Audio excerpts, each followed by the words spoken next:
A graça e a paz de Jesus, amados, já está no nosso pão da casa. Hoje nós estamos lendo 1 Samuel, capítulos 5 e 6. E uma guerra de deuses se instala no território dos filisteus. Mas antes de nós continuarmos, eu convido você, com muito amor, a participar do nosso canal. Então, acessa a inscrição, o botão da inscrição, dá um like, compartilha esse vídeo agora mesmo com a sua família, com os seus amigos, na sua rede social. Nós desejamos levar o Evangelho para mais e mais pessoas. Então, a arca tinha sido levada pelos filisteus para sua terra.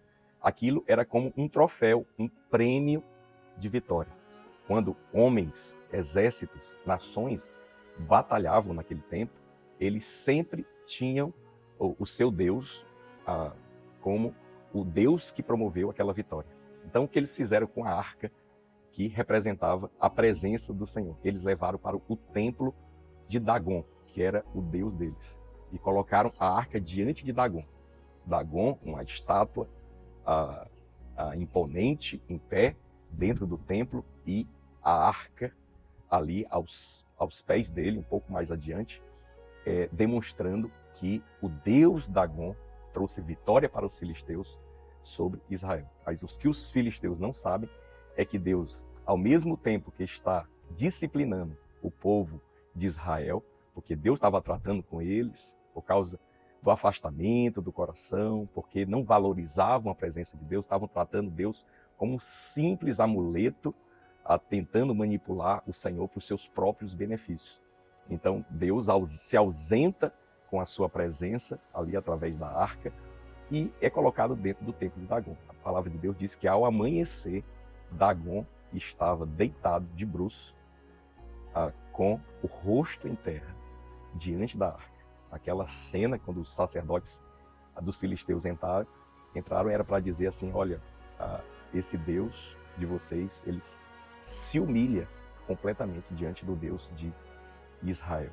E o que eles fizeram? Eles simplesmente levantaram a estátua, colocaram na mesma posição, mas no dia seguinte, quando eles retornaram ao templo, a estátua de Dagon estava na mesma posição, mas agora com a cabeça cortada, as mãos cortadas, o tronco cortado, só o tronco. E o que ele estava dizendo era: esse Deus falso não pode fazer nada contra o Deus de Israel. E eles ficaram extremamente assustados.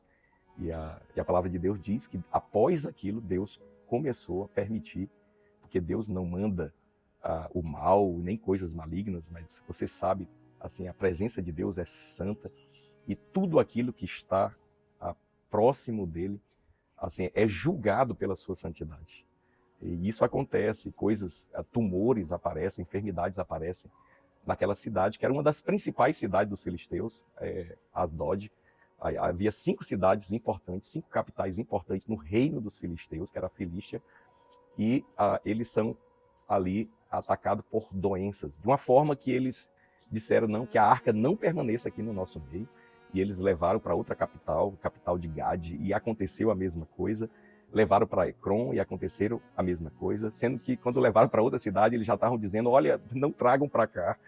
Aí eles já estavam reconhecendo o poder do Deus de Israel. E os sacerdotes dos filisteus, eles disseram assim: por que nós vamos endurecer o nosso coração como fizeram os egípcios, né?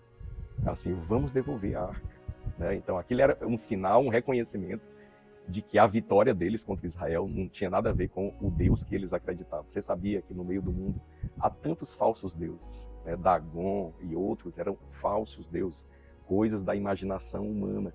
É lógico que um principado de demônios, anjos caídos, usam essa falsa idolatria para se mover com poderes das trevas, dando às pessoas coisas que muitas vezes elas desejam simplesmente para prendê-las a uma idolatria, a um Deus falso.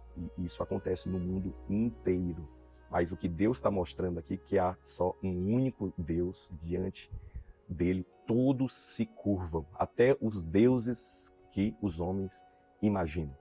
E quando eles se colocam de uma maneira humilde, no sentido de devolver a arca, e eles fazem isso até com uma oferta, transportando ela num carro de boi, e eles reconhecem, olha, eles separaram 2 vacas com crias, e dizem assim: vamos deixar a arca ser conduzida. Quer dizer, as crias das vacas ficaram na cidade, e elas partiram. Ele disse, se essas vacas forem nessa direção da cidade dos israelitas, nós vamos ter certeza que foi Deus que operou tudo isso. E assim aconteceu. Eles tiveram certeza do poder de Deus. Mas sabe, eles se submeteram. Uma coisa que nós aprendemos ali com os filisteus. Eles se compararam com os egípcios. E eles disseram assim, por que nós vamos endurecer o nosso coração como fez Faraó? Não, nós vamos nos render agora mesmo. E foi isso que eles fizeram. Então presta atenção. Na guerra dos deuses, assim, Deus sempre prevalece. E o que a gente tem que fazer sempre é render o nosso coração. É rendendo o nosso coração que aquilo que é de Deus flui na nossa vida. Então nunca resista à ação de Deus, sempre se submeta. Amém? Então, Deus te abençoe, receba o pão da casa.